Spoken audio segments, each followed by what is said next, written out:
El camino de la luz, el misterio de las bienaventuranzas. En lo alto de un monte, bajo el cielo abierto, un maestro pronunció palabras que trascendieron el tiempo. No eran simples frases, sino llaves espirituales, puertas hacia una vida plena y un alma renovada. Hoy, viajaremos juntos a ese momento sagrado para descubrir el poder eterno de las bienaventuranzas, un mensaje que sigue iluminando a la humanidad.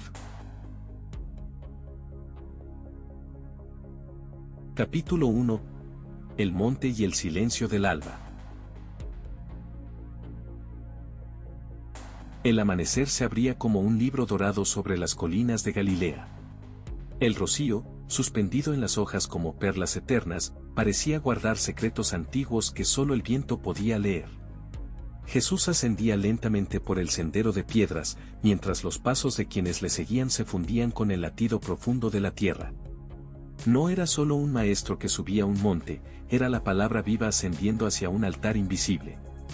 El cielo, en ese instante, parecía inclinarse para escuchar. La multitud lo rodeaba, pero no había tumulto, sino un silencio expectante, como si cada corazón supiera que algo eterno estaba por revelarse. Las aves callaron en las ramas y el mar de Galilea, a lo lejos, reposó en quietud absoluta. Jesús miró a su alrededor, no para buscar reconocimiento, sino para ver el estado del alma de cada uno. Algunos cargaban penas tan pesadas como montañas, otros, esperanzas tan frágiles como una brizna. El maestro se sentó sobre una roca, como si el mundo entero fuera su púlpito y el cielo su techo. Sus manos reposaban sobre sus rodillas, pero en ellas parecía habitar el poder de crear y sanar. No habló de inmediato, permitió que el silencio preparara el alma de los presentes, como un arado que abre la tierra antes de recibir la semilla. Era un silencio que no vaciaba, sino que llenaba, trayendo a cada uno el peso dulce de lo sagrado. Entonces, su voz emergió, suave pero firme, como un arroyo que ha estado escondido bajo tierra y de pronto encuentra la luz. Bienaventurados los pobres en espíritu, porque de ellos es el reino de los cielos. Las palabras parecían atravesar la carne y tocar directamente el alma. Algunos sintieron alivio, otros un llamado a vaciarse de sí mismos para llenarse de lo eterno. En ese instante, cada mirada se volvió hacia él con una mezcla de asombro y reverencia. No era un discurso para impresionar, sino un mapa para el alma. El monte dejó de ser solo tierra y piedra, se convirtió en un santuario eterno donde lo humano y lo divino se abrazaban. Y en lo profundo de cada corazón comenzó a germinar una semilla invisible.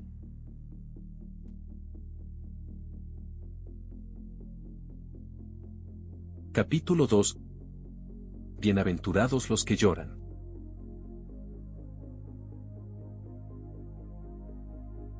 El viento del monte comenzó a moverse entre las túnicas, como si quisiera llevar las palabras de Jesús a cada rincón de la tierra.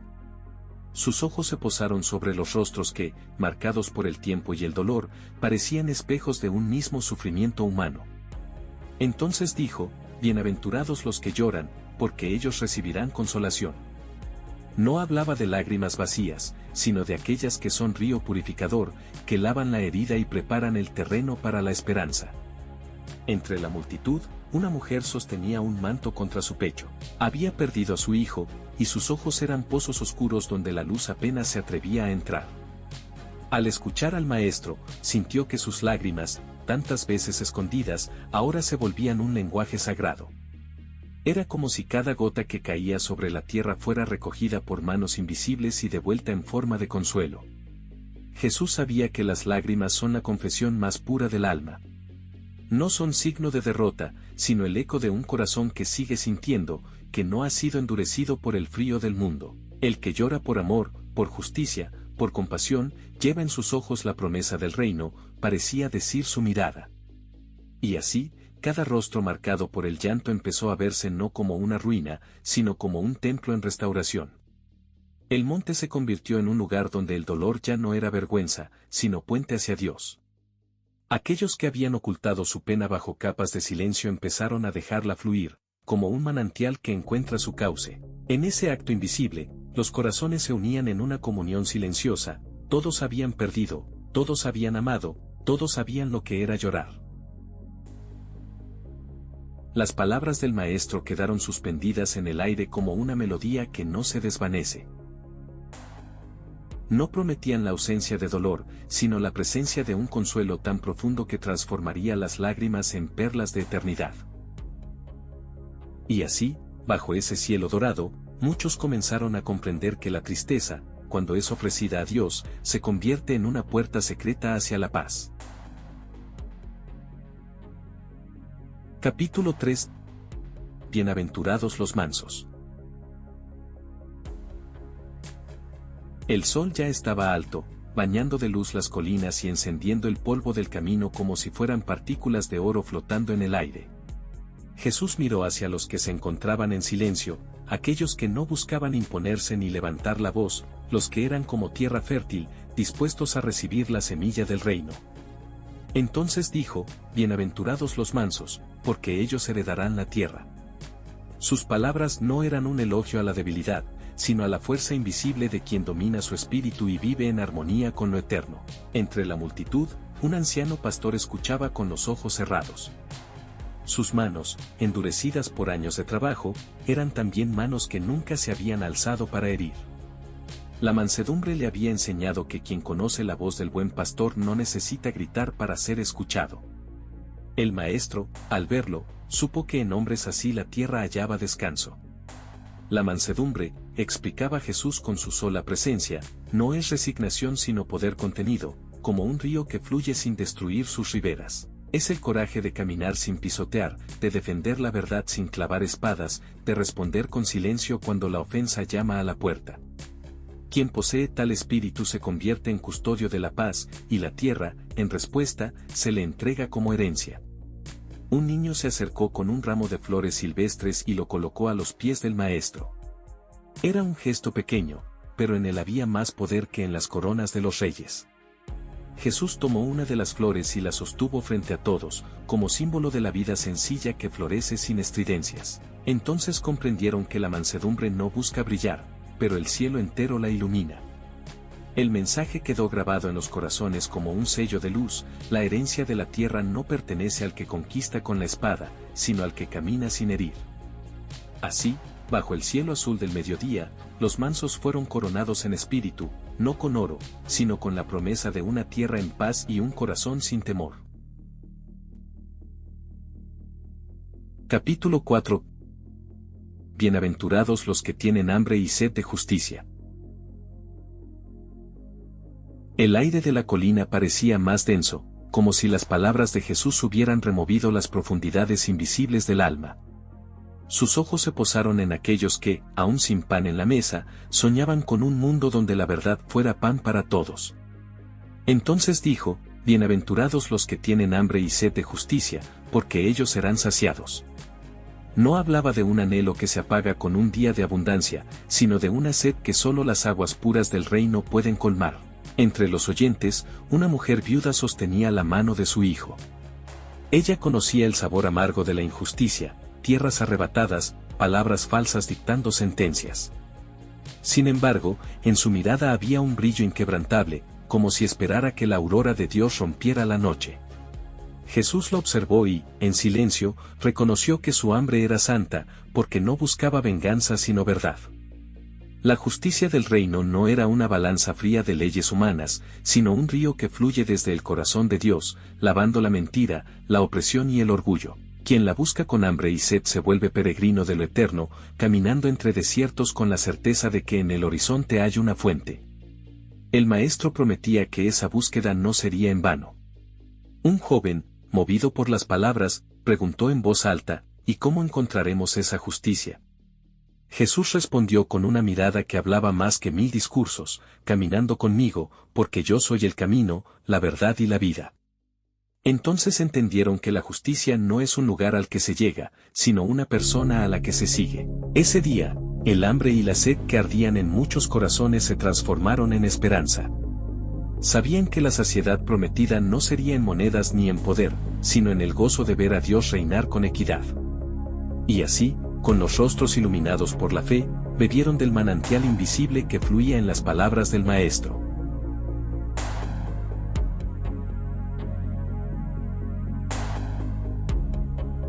Capítulo 5. Bienaventurados los misericordiosos. El sol comenzaba a descender, tiñendo de ámbar las colinas, cuando Jesús elevó su voz una vez más: bienaventurados los misericordiosos, porque ellos alcanzarán misericordia. Aquellas palabras fueron como un eco que atravesó los corazones, pues no hablaban de un gesto pasajero, sino de una manera de vivir. La misericordia no era simple compasión, era la mirada de Dios que abraza incluso al que no la merece. Un anciano cojo, que había sido mendigo durante décadas, recordó a un desconocido que un día lo levantó del polvo y le ofreció pan sin pedir nada a cambio. En ese momento comprendió que aquel acto no fue solo bondad humana, sino un reflejo de la misericordia divina, que se da sin cálculo ni medida.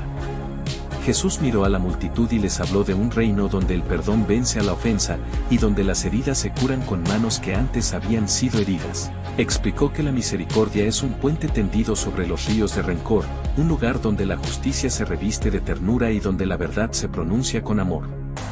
Entre la gente, un joven que había jurado vengar la muerte de su hermano sintió un peso insoportable en el pecho. Las palabras de Jesús fueron como agua fresca sobre brasas encendidas. Comprendió que aferrarse a la ira era encadenarse a sí mismo, y que solo soltando la piedra de la venganza podría caminar libre. Cuando el maestro terminó, el silencio cubrió la colina como un manto sagrado. Muchos sintieron que habían sido vistos en lo más profundo de su ser, y que un bálsamo invisible había tocado sus heridas. Comprendieron que al dar misericordia, bebían del mismo manantial que fluye del corazón eterno de Dios. Capítulo 6. Bienaventurados los de limpio corazón. La brisa fresca de la tarde descendía desde el monte cuando Jesús pronunció: bienaventurados los de limpio corazón, porque ellos verán a Dios. Sus palabras eran como un espejo claro, en el que cada uno veía reflejada la condición de su alma. El limpio de corazón no es aquel que nunca ha caído, sino aquel que ha dejado que la luz penetre en sus sombras y ha entregado su interior para ser purificado. Un niño se acercó al maestro con una pequeña piedra blanca que había encontrado junto al camino. Se la ofreció con timidez, y Jesús, tomándola en sus manos, dijo: así es el corazón que ha sido lavado por la verdad, sin manchas, sin doblez, y capaz de reflejar la luz del cielo. La multitud escuchaba como si esas palabras fueran agua que limpian desde adentro. Jesús habló de cómo la pureza no es una rigidez fría, sino una transparencia viva. Un corazón limpio es como un arroyo de montaña, su corriente es clara, pero también fuerte, y no se contamina con el lodo del resentimiento ni con el polvo de la mentira. En ese fluir, el alma se prepara para contemplar el rostro de Dios sin temor ni vergüenza. Entre la multitud, una mujer que había sido despreciada por su pasado sintió que aquellas palabras le devolvían la dignidad. Era como si un velo oscuro que cubría sus ojos se levantara, y una visión nueva del mundo se abriera ante ella. No había condena, solo una invitación a caminar descalza por el sendero de la luz. Cuando Jesús cayó, el silencio se llenó de una paz profunda. Muchos se marcharon con la sensación de que la vida, para ser verdadera, debía ser vivida desde el centro limpio del alma. Allí, en ese espacio invisible y sagrado, es donde el hombre y Dios se encuentran y se reconocen como padre e hijo. Capítulo 7. Bienaventurados los pacificadores. El sol comenzaba a descender, pintando el cielo con tonos de oro y púrpura, cuando Jesús dijo: bienaventurados los pacificadores, porque ellos serán llamados hijos de Dios. Sus palabras eran como un río que apaga el fuego de la ira, y se extendían por la multitud como un bálsamo invisible. La paz de la que hablaban no era ausencia de conflicto, sino la fuerza que reconcilia y sana. Jesús contó la historia de un hombre que, en lugar de responder con violencia a la ofensa, ofreció su mano abierta y cambió el corazón de su adversario. La multitud escuchaba en silencio, comprendiendo que el pacificador es como un puente tendido sobre un abismo, no niega la separación, pero la vence con amor y paciencia. La paz que viene de Dios no se impone, florece. Es como un olivo que crece lento pero firme, ofreciendo sombra y fruto incluso a quienes lo hirieron. Así, el pacificador es llamado Hijo de Dios porque refleja en la tierra la ternura de su Padre Celestial, construyendo un reino que comienza en el corazón. Entre la multitud, un soldado retirado dejó caer su lanza y la cambió por un bastón de pastor. Sus manos, acostumbradas a la guerra, ahora acariciaban ovejas. Él comprendió que la verdadera victoria no estaba en someter, sino en servir y proteger. Sus ojos se llenaron de lágrimas al sentir que por primera vez caminaba como un hijo de Dios. Cuando Jesús terminó, un viento suave recorrió el monte, como si la creación entera celebrara la llegada de aquellos que siembran paz. En ese momento, cada corazón presente entendió que la paz es una semilla que germina en el silencio, pero cuyas ramas alcanzan hasta el cielo. Capítulo 8. Bienaventurados los que padecen persecución por causa de la justicia. El rostro de Jesús se tornó grave, como quien habla de un camino estrecho pero glorioso. Bienaventurados los que padecen persecución por causa de la justicia, porque de ellos es el reino de los cielos. Sus palabras no prometían comodidad, sino una corona invisible que solo se revela en el sufrimiento por lo correcto. Contó la historia de un profeta que fue rechazado y golpeado por anunciar la verdad. Sus heridas eran como flores rojas sobre su piel, pero su mirada brillaba con la paz de quien sabe que su dolor tiene sentido. La multitud comprendió que la persecución no destruye al justo, lo purifica, como el oro en el fuego. Jesús miró a los ojos a quienes lo seguían y les advirtió que el mundo a veces odia la luz, porque revela la oscuridad. Sin embargo, aseguró que cada lágrima derramada por amor a la verdad será recogida por el Padre, y que el dolor soportado por causa de la justicia es una llave que abre la puerta del reino eterno. Entre la multitud, una mujer recordó las noches en que escondió a perseguidos, arriesgando su vida por protegerlos. Sus manos temblaban, pero en su interior ardía una llama que nadie podía apagar. Al escuchar a Jesús, supo que su vida estaba inscrita en el cielo.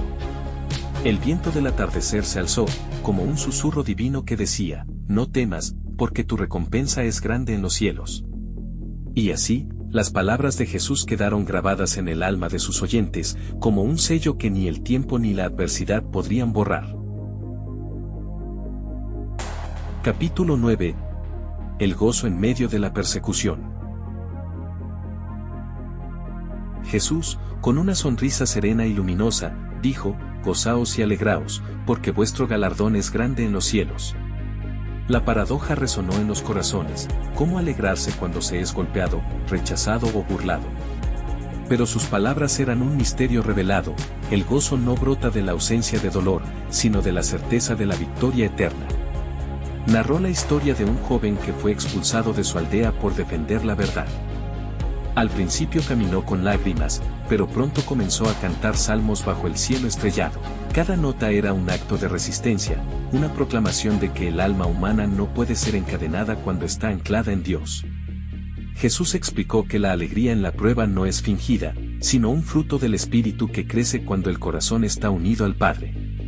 Como un árbol plantado junto a corrientes de agua, el alma del justo florece incluso en el desierto, porque bebe de una fuente que el mundo no puede secar. Entre los oyentes, un anciano recordó los días en que fue azotado por anunciar las Escrituras. En cada golpe, repetía en silencio, el Señor es mi fortaleza. Ahora, sentado a los pies del Maestro, comprendía que su dolor pasado era una ofrenda que había sido recibida en lo alto como perfume agradable. El sol descendió sobre el monte, pintando el cielo de tonos púrpuras y dorados. Jesús extendió sus manos y la multitud sintió una paz que no venía de este mundo. En ese instante, entendieron que la verdadera recompensa no es un lugar, sino una presencia, la del Dios que habita con los que sufren por amor a la verdad. Capítulo 10. El eco eterno de las bienaventuranzas. El monte estaba en silencio, como si incluso el viento hubiera decidido escuchar. Jesús miró a cada rostro, desde el más joven hasta el más anciano, y dijo, vosotros sois la luz del mundo y la sal de la tierra. Era el sello de su enseñanza, no solo recibir, sino irradiar. Aquellos que habían oído las bienaventuranzas ahora eran portadores de ellas, mensajeros de un reino que no conoce ocaso. Las palabras del Maestro se convirtieron en semillas que volaron como polen invisible, posándose en corazones abiertos. Algunos germinarían pronto, otros tardarían años, pero todos llevarían en su interior la promesa de un fruto eterno.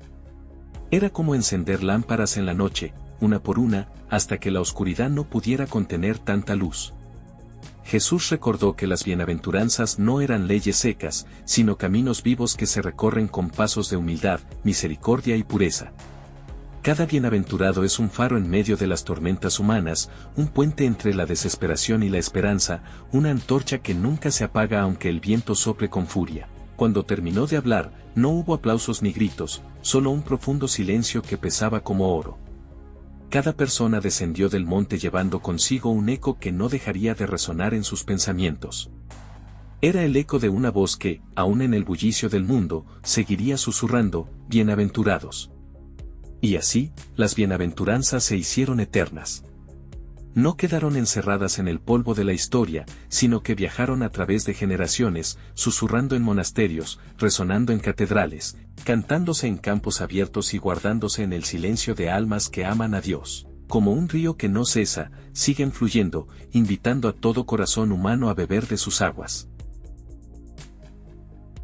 Querido caminante del Espíritu, si esta historia ha tocado alguna fibra en tu alma, si en cada palabra de Jeremías has sentido el eco de algo que también te llama, te invito a que sigamos este viaje juntos. Suscríbete a este canal y sé parte de esta comunidad de buscadores, de almas que no se conforman con la superficie y desean ir más profundo en la palabra, la historia y el espíritu. Déjame un like si esta narración resonó contigo, y escribe en los comentarios, ¿qué enseñanza te deja la vida de Jeremías? Quiero leerte, quiero saber cómo esta historia sigue escribiéndose en tu interior. Recuerda, cada suscripción, cada comentario, es un paso más para que este mensaje de luz, esperanza y transformación llegue a más corazones sedientos. Sigamos juntos. Porque el viaje del alma apenas comienza.